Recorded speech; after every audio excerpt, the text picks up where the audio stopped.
અમદાવાદમાં કથિત લગ્ન છેતરપિંડીના કેસમાં મહત્વપૂર્ણ પ્રગતિ. ડિટેક્ટિવ અભિષેક રામીની માહિતીના આધારે ચાંદખેડા પોલીસ સ્ટેશનમાં ફરિયાદ નોંધાઈ.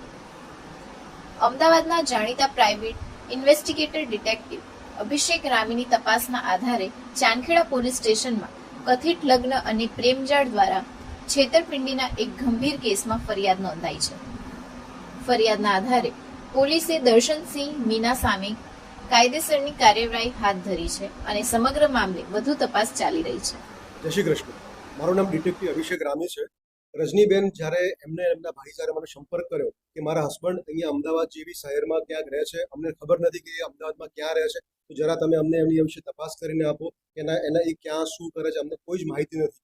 તો એમના રજનીબેન સાથેના એમના હસબન્ડ સાથેના મેરેજ એમના 2022માં થયા હતા અને રજનીબેનનું એવું કહેવું હતું કે અમારા હસબન્ડ સાથેના જે બી પારિવારિક રિલેશન હોવા જેવા બિલકુલ રિલેશન નથી. અને 3 વર્ષની અંદર શાયદ 3-4 વખત એના હસબન્ડ સાથે એમના વતન એમના રાજસ્થાન ગયા, બાકી મેક્સિમમ સમય અહીંયા રહે છે. અને રજનીબેનને વારે ઘડી એવા કમિટમેન્ટ આપે છે કે હું વારે ઘડી ત્યાં હું તને અમદાવાદ તને લઈને આવીશ, હું તને અહીંયા તારા માટે ઘરની વ્યવસ્થા કરું છું, હું તારા પ્રયત્નમાં છું, મારી ટ્રાન્સફર થાય તો હું ત્યાં રાજસ્થાન આવી છું. આવા બહુ જ બધા ખોટા કમિટમેન્ટ આપ્યા. જ્યારે રજનીબેનને શંકાસ્પદ એવું લાગ્યું કે આમની કંઈક અલગ માનસિકતા લાગે છે, તો રજનીબેને મને એઝ અ ડિટેક્ટિવ તરીકે મને હાયર કર્યો અને એમને મને જ્યારે આ કેસ મને મેટર આપી, તો ત્યારે અમે સંશોધન કરવા, અમે ઇન્વેસ્ટિગેટ કરવા માટે જ્યારે ફિલ્ડ ઉપર જઈએ છીએ ત્યારે અમે જાણીએ છીએ કે એ ભાઈ સાહેબ બેંક ઓફ ઇન્ડિયાની અંદર અહીંયા ઇન્કમ ટેક્સ બ્રાન્ચમાં જોબ કરે છે. જ્યારે એમને એવું બતાવ્યું હતું કે પોતે બાંસવાડામાં જોબ કરે છે, એ બી બાડમેર જોબ કરે છે, એ પણ બી જોબનું પણ લોકેશન આપણને ખોટું કીધેલું હતું. અમારી તપાસ દરમિયાન અમને ખ્યાલ આવી bank of India income tax બ્રાન્ચમાં પોતે જોબ કરે છે અને ત્યાંથી અમે એને વર્કઆઉટ કરવાનું ચાલુ કર્યું. તમને ખબર પડી કે પોતે અનંતા બાય ધરતી સાકેત જગતપુર એરિયામાં પોતે 304 બ્લોકમાં રહે છે. જ્યારે અમે તપાસ કરવા માટે અમે અંદર ગયા તો અમને વધારે ખબર પડી કે કોઈ બીજી મહિલા સાથે પણ બી ત્યાં રહે છે. અમે વધુ તપાસ કરતા અમને વધારે ખબર પડી કે ત્યાં એ બંને હસબન્ડ વાઇફની સાથે રિલેશનમાં રહે છે. ઓર તપાસ કરતા અમને ખબર પડી કે એમના બાળકો પણ બી છે અને એક બાળક 2 કે 3 વર્ષનું છે અને બીજું બાળક લગભગ 6 થી 8 મહિનાનું બાળક છે.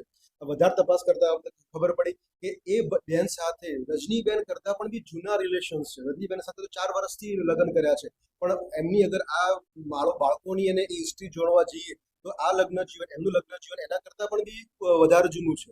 અને સાથે સાથે એ પણ બી અમને ખબર પડી કે એ લેડીઝ પણ બી બેંક ઓફ ઇન્ડિયાની પણ બી કર્મચારી છે.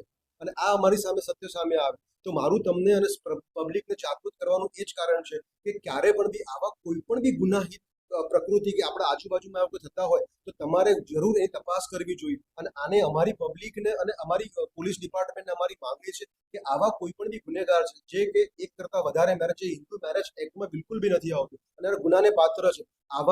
આવા લેડીઝો સાથે અગાઉ પણ બી ઘણા જ બધા અમારી સાથે આવી વારદાતો આવતી રહેતી હોય છે. અને આ લેડીઝ એક એવી વિક્ટિમ છે કે બિચારીને એકદમ પડદાની પાછળ રાખી અને ઘરવાળી ને બહારવાળી, અહીંયા અમદાવાદમાં બીજું ફેમિલી અને ત્યાં આખું બીજું અલગ ફેમિલી. ત્યાં સામાજિક રીતે રતિબેન સાથે એને મેરેજ કર્યા, સમાજ સાથે હિન્દુ વિધિ પ્રમાણે સાત ફેરા ફર્યા અને અહીંયા અમદાવાદની અંદર કોઈ અલગ જ લેડી અને એ ગુજરાતી લેડી નીકળી છે.